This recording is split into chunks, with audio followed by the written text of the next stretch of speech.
지금 한국의 식탁 위에서 조용히 벌어지고 있는 일. 그건 대장암의 폭발적 증가입니다. 과거엔 60대 이상에게 흔한 병이었죠. 그런데 이제는 20대, 30대에서도 대장암 진단이 급격히 늘고 있습니다. 2010년 이후 매년 약 4%씩 증가, OECD 42개국 중 50세 미만 대장암 1위. 이건 단순한 통계가 아닙니다. 한국인의 생활 패턴이 전 세계에서 가장 빠르게 변했다는 증거입니다. 대장암, 왜 한국에서 이렇게 빠르게 늘고 있나? 서울의대 예방의학교실 강대희 교수 연구팀이 한국, 일본, 중국, 대만, 싱가포르 등 아시아 5개국의 82편 코호트 연구를 분석했습니다. 그 결과 대장암의 가장 강력한 위험 요인은 단 한 가지로 요약됐습니다. 알코올, 즉 술과 가공육. 특히 술은 예상보다 훨씬 위험했습니다. 하루 30g 이상, 즉 소주 3잔, 맥주 1병 정도만 마셔도 대장암 위험이 64% 증가했습니다. 왜 술이 이렇게 위험할까? 술이 체내로 들어오면 간에서 아세트알데히드로 바뀝니다. 이건 WHO가 지정한 1급 발암물질이에요. 흡연, 성면, 방사선과 같은 등급입니다. 이 독성 물질은 DNA를 손상시키고 세포 복제 과정에서 돌연변이를 일으킵니다. 특히 대장은 음식물 찌꺼기가 머무는 시간도 길고 혈관이 밀집돼 있어 발암물질이 머물기 좋은 구조입니다. 더 큰 문제는 유전적 체질입니다. 한국인 중 약 40% 이상이 아세트알데히드를 제대로 분해하지 못하는 ALDH 유전자 결함형을 가지고 있습니다. 그래서 술을 조금만 마셔도 얼굴이 붉어지거나 두통이 오는 사람들 있죠. 그게 바로 이 유전자 때문입니다. 즉, 얼굴이 빨개지는 사람일수록 몸속에서는 발암물질이 더 오래 머물고 있다는 뜻입니다. 실제로 일본 도쿄대학의 연구에 따르면 ALDH 결함을 가진 사람은 그렇지 않은 사람보다 대장암 위험이 2.5배 높았습니다. 고기, 그 중에서도 가공육이 문제다. 햄, 소시지, 베이컨, 스팸, 불고기, 양념고기. 우리의 식탁에서 빠지지 않죠. 하지만 이 가공육이 WHO에서 지정한 1급 발암물질입니다. 이유는 단 하나, 보존제와 가열 과정. 아질산 나트륨은 고기의 색을 유지하고 부패를 막습니다. 하지만 위산과 만나면 니트로사민이라는 발암물질로 변하죠. 이건 DNA를 직접 손상시켜 암세포를 유도합니다. 게다가 고기를 굽는 과정에서 HCA 헤테로사이클릭 아민과 PAH 다완 방향 족탄화수소라는 독성 물질이 발생합니다. 이건 숯불구이나 직화로 구울 때 더 많이 나옵니다. 서울대와 중앙대 공동연구팀은 가공육 섭취량이 많을수록 대장암 위험이 18% 증가한다고 밝혔습니다. 특히 남성은 그 위험이 여성보다 더 컸습니다. 이는 남성이 알코올과 육류 섭취량이 더 많기 때문이죠. 닭고기라 괜찮다. 착각입니다. 많은 사람들이 닭은 흰살이라 괜찮다고 생각합니다. 하지만 연구에 따르면 닭고기를 자주 섭취한 사람은 직장암 위험이 40% 증가했습니다. 닭고기는 지방이 적지만 고온 조리 시 아밀류 독성 물질이 더 많이 발생하기 때문입니다. 기름에 튀기거나 불판에 바싹 굽는 방식일수록 이 독성 물질은 더 농축됩니다. 즉, 닭가슴살 다이어트도 조리법을 잘못 선택하면 오히려 세포 스트레스를 높일 수 있습니다. 대장암의 발병 메커니즘. 대장암은 보통 용종 폴립에서 시작됩니다.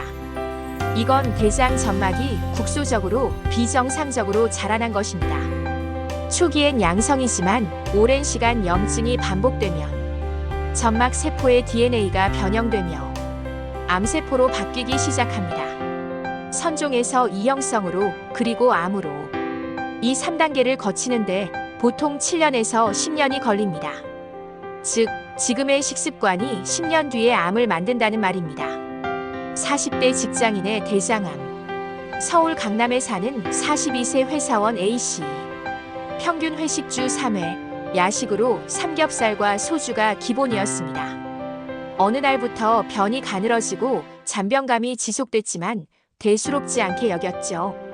결국 검진에서 3cm 용종이 발견됐고 조직 검사 결과는 초기 대장암. 그는 나는 젊으니까 괜찮을 줄 알았다고 말했습니다. 이건 특별한 사례가 아닙니다. 대한대장학문학회 자료에 따르면 40대 이하 대장암 환자가 10년 새 2배로 증가했습니다. 술이 원인이었던 60대 남성, 매일 반병씩 소주를 마시던 63세 남성 B씨, 건강검진에서 간 수치 이상으로 병원을 찾았다가 CT 결과 대장암이 간으로 전이된 상태였습니다. 의사들은 술 자체보다 그로 인한 만성 염증이 문제였다고 말했습니다. 알코올은 대장 점막의 면역세포를 약화시키고 그 틈을 타 염증성 사이토카인이 늘어나 세포 복구를 방해합니다. 즉, 암은 한 번의 실수가 아니라 매일의 반복으로 만들어집니다. 칼슘과 식이섬유 대장을 지키는 방패. 희망적인 연구 결과도 있습니다. 아시아 5개국 메타 분석에서 칼슘을 충분히 섭취한 그룹은 대장암 위험이 7% 낮았습니다. 칼슘은 대장 내 발암물질과 결합해 불용성 화합물로 바꾸고 이를 변과 함께 배출시킵니다. 특히 멸치, 우유, 요구르트, 두부, 브로콜리가 효과적입니다. 이건 보조제가 아니라 식사 속 해독제입니다. 또한 식이섬유는 대장에서 단술 지방산을 만들어 염증을 억제하고 세포 재생을 돕습니다. 특히 부티르산은 암세포의 성장을 직접 차단합니다. 그래서 현미, 귀리, 보리, 채소를 꾸준히 먹는 습관이 항암 식단의 핵심으로 꼽힙니다. 커피, 녹차, 생선 중립적이지만 유익한 조합. 이번 연구에서 커피, 녹차, 생선은 대장암과 명확한 연관성은 없다고 발표됐습니다. 하지만 항산 화물질과 오메가3는 염증 억제, 점막 회복에 긍정적 영향을 준다고 합니다. 하버드대 공중보건대학의 연구에서는 하루 한 잔의 커피는 대장암 재발 위험을 30% 낮출 수 있다고 보고했습니다. 즉, 완전한 예방식품은 없지만 균형 잡힌 식사는 가장 강력한 방어막입니다. 한국인의 식습관 구조적 문제. 한국은 OECD 국가 중 야식 섭취 1위, 음주율 3위, 가공육 소비량 아시아 1위입니다. 특히 직장인 회식 문화, 늦은 저녁 고기와 술의 조합은 대장에겐 지속적 스트레스입니다. 게다가 스트레스 자체가 대장의 혈류를 줄이고 면역세포를 마비시키죠. 그래서 정신적 피로도 대장암의 또 다른 원인으로 꼽힙니다. 그렇다면 어떻게 예방할까? 술 가능하면 주 1회 이하, 1회 한 잔에서 2잔 이하, 가공육 일주일에 한 번 이하로 제한, 식이섬유 하루 25g 이상 섭취, 칼슘 우유, 멸치, 두부 등 하루 700mg에서 800mg 섭취, 운동 주 5회, 하루 30분 이상 걷기. 그리고 무엇보다 중요한 건 정기검진입니다. 대한소화기약회 권장 기준은 40세 이상은 5년마다 대장 내시경, 가족력이 있으면 35세부터 시작해야 합니다. 결론은 대장암은 운명이 아니라 습관이다. 대장암은 유전보다 식습관과 생활 패턴의 병입니다. 당신의 매일의 선택이 10년 뒤 당신의 대장을 결정합니다. 술을 줄이고 가공육 대신 생선을 선택하고 섬유질로 채운 한 끼를 먹는 것. 그 단순한 변화가 생명을 연장하는 가장 확실한 방법입니다. 대장암은 조용히 찾아옵니다. 하지만 당신이 오늘 내리는 작은 결정 하나가 그 조용한 암의 씨앗을 꺼뜨릴 수 있습니다. 건강은 거대한 의지가 아니라 매일의 작은 선택입니다. 이 영상이 도움이 되셨다면 구독, 좋아요, 알림 설정으로 당신의 건강 여정을 함께하세요. 여기 행복노년, 삶을 바꾸는 건강의 이야기를 전합니다.